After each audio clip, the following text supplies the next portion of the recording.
আজকে তোমাদের সাথে শেয়ার করব আমার নানুর বাড়ির ইফতার পার্টির blog. Hello everyone, this is mini and welcome back to my another mini blog.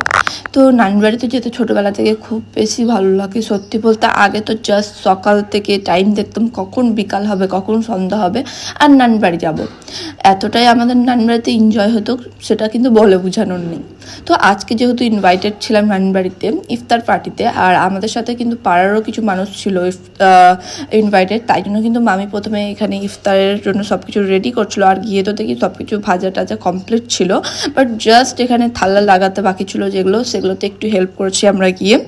দেন এখানে কিন্তু সকালে একসাথে মিলে বসে ইফতার করার পর এখানে কিন্তু আমরা গসিপ করতে স্টার্ট করে দিয়েছিলাম। আর সত্যি বলতে আমার নানি ফ্যামিলির এতটা ফ্র্যাঙ্ক, এতটা ফ্রেন্ডলি, আমাদের কিন্তু গিয়ে একদমই বোরিং লাগে না। খুব বেশি মজা করি আমরা নানি বাড়িতে গিয়ে।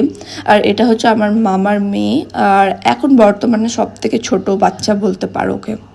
আর এর কিন্তু ভোলাভালা মুখ থেকে একদমই ভুল ভাববে না, প্রচণ্ড বদমাস। এতটা বদমাস হই, পুরো বাড়িকে নিজের মাথার উপরে তুলে রাখে, খুব বেশি কথা বলে।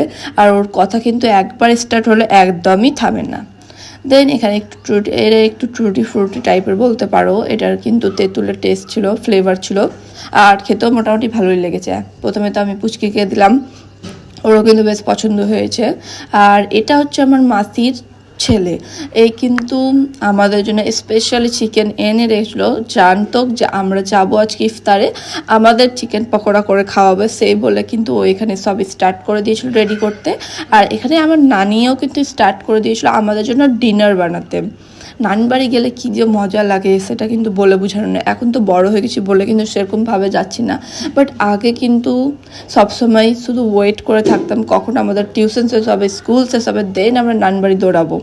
তারপরে এখানে কিন্তু আমার ভাইয়ের হয়েও গেছিলো, আর হয়ে একদম কেএফসি স্টাইলের কিন্তু একবার চিকেন পকোড়াগুলো করেছিল, চিকেন পপকর্ন বলতে পারো, অনেক বেশি টেস্টি হয়েছিল।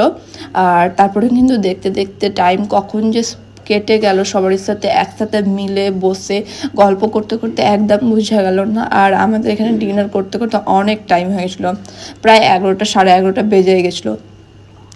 তারপরে যেহেতু বাড়িও যেতে হতো তার জন্য তাড়াতাড়ি করে ডিনার করে নিয়েছিলাম। আর ডিনারে ছিল পোলাও, তার সাথে চিকেন কষা, আর তার সাথে ছিল কিন্তু চাটনি। আজকের দিনটা এরভাবে কেটে গেলো। দেখা হবে আবার নেক্সট মিনি ব্লগে। টাটা।